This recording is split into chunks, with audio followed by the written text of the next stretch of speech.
नमस्कार मैत्रिणींनो, प्रियंकाज रेसिपीमध्ये आपलं मनापासून स्वागत.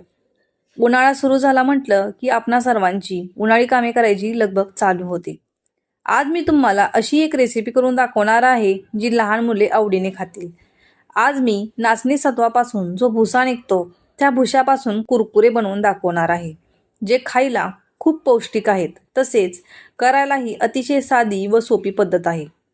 नाचणीपासून नाचणी सत्व कसे बनवायचे, तसेच त्याच्या पिठापासून भुसा कसा वेगळा करायचा, ह्याचा व्हिडिओ मी ह्या चॅनलवर अगोदरच अपलोड केलेला आहे. त्याची लिंक मी तुम्हाला डिस्क्रिप्शनमध्ये शेअर करत आहे. चला तर मग रेसिपीला सुरुवात करूया. नाचणीच्या भुशाचे कुरकुरे बनवण्यासाठी इथे मी हे नाचणीचे पीठ वस्त्रगाळ करून त्यामधून हा भुसा वेगळा केलेला आहे. हा तुम्ही बघू शकता. जरा जाडसर आहे, तो आता आपण बारीक करून घेऊया. त्यासाठी मी इथे हा मिक्सरच्या भांड्यामध्ये घालून बारीक करून घेत आहे. भुसा बारीक केल्यावर परत त्याच भांड्यात मी 1 वाटी तांदळाचे पीठ घालून बारीक करून घेत आहे. असे केल्याने नाचणीचा भुसा व तांदळाचे पीठ एकजीव होते. आता हे वाटीच्या साहाय्याने मोजून घेऊयात. इथे मी एक मोठी वाटी घेतलेली आहे. तुम्ही बघू शकता इथे साधारण पाऊण वाटी हे पीठ तयार झालेले आहे.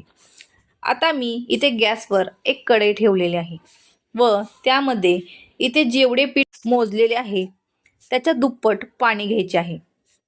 म्हणजे साधारण पाऊण वाटी पिठासाठी त्याच वाटीने मी इथे 2 वाटी पाणी घेतलेले आहे.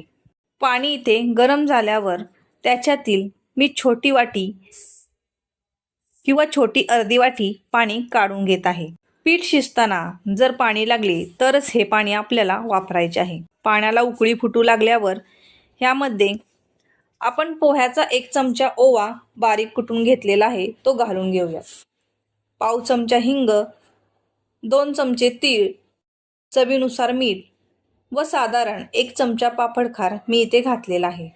पाण्याला उकळी फुटू लागली की त्यामध्ये हे पीठ घालून घ्यायचे व लगेचच अजिबात न हलवता ह्यावर घट्ट झाकण ठेवून द्यायचे व मध्यम आचेवर साधारण 5 मिनिटे हे पीठ असेच ठेवून द्यायचं. 5 मिनिटे झालेले आहेत. आता झाकण काढून घेऊयात. बघा, पाणी इथे पिठावर आलेले आहे. आता इथे एक लाटणे घेऊन हे अशा प्रकारे गोल गोल फिरवत हे पीठ एकजीव करून घेऊया. हे पीठ व्यवस्थित मिक्स करून झाल्यावर जर आवश्यक असेल तर ह्यामध्ये मगाशी काढून ठेवलेले पाणी घालून घ्यायचे आहे.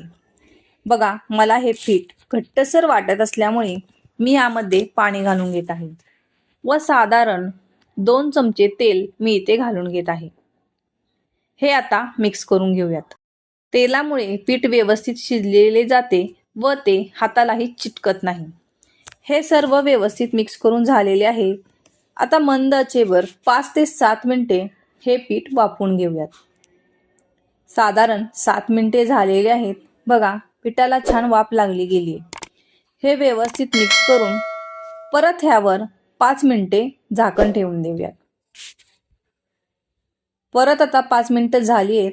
हे आता झाकण काढून बघूयात व मिक्स करून घेऊयात. पीठ शिजायला ठेवून साधारण आत्तापर्यंत 12 ते 15 मिनिटे झालेली आहेत. आता हे शिजलंय का ते बघूयात. पाण्याचा असा हात घेऊन ह्यातील थोडेसे पीठ हातावर घेऊन त्याची गोळी करून बघायची. पीठ हाताला चिटकलं नाही तर पीठ इथे व्यवस्थित शिजले असं समजून घ्यायचं. बघा, हे पीठ व्यवस्थित शिजले. साधारण मंद आचेवर 15 मिनिटांमध्ये हे पीठ व्यवस्थित शिजलं गेले. आता हे पीठ एका ताटामध्ये काढून घेऊयात.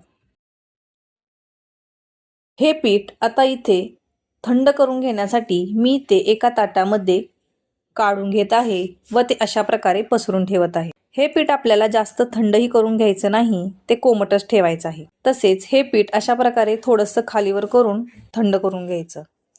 बघा, ह्या पिठामध्ये अजिबात गुठळी तयार झालेली नाहीये. पण जर का तुमच्या पिठामध्ये गुठळी तयार झाली असेल तर पेल्याच्या साहाय्याने तुम्ही हे अशा प्रकारे एकजीव करून घ्यायचं आहे.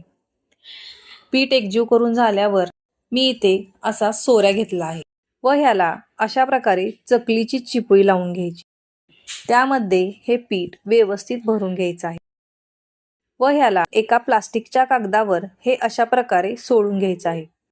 जर तुम्हाला ह्याला चकलीप्रमाणे बनवायचं असेल तर ते तुम्ही बनवू शकता, पण अशा प्रकारे हे सरळ बनवले तर ते तळताना व्यवस्थित तळले जातात. बघा, मी इथे सर्व पिठाचे अशा प्रकारे कुरकुरे बनवून घेतलेले आहे. पीठ व्यवस्थित शिजले की हे बनवताना जास्त त्रास होत नाही, झटकीपट तयार होतात. हे सर्व तयार झाल्यावर 2 दिवस कडकडीत उन्हामध्ये हे छान वाळवून घ्यायचे. बघा, हे 2 दिवस कडकडीत उन्हामध्ये वाळवून घेतलेले आहेत. आता हे तळून घेऊयात. तेल चांगले कडकडीत गरम झाल्यावर ह्यामध्ये हे सोडून घ्यायचे. झाऱ्याच्या साहाय्याने दाबून हे व्यवस्थित तळून घ्यायचे. बघा, इथे हे खमंग व खुसखुशीत असे नाचणीच्या भुशाचे कुरकुरे तयार झालेले आहेत. खायला हे अतिशय खमंग व खुसखुशीत लागतात. तुम्हाला माझी ही रेसिपी कशी वाटली हे मला कमेंट करून सांगा. व माझी ही आजची वाळवणाची रेसिपी जर तुम्हाला आवडली असेल तर माझ्या प्रियंकाज रेसिपी ह्या चॅनलला लाईक, शेअर आणि सबस्क्राईब नक्की करा. धन्यवाद.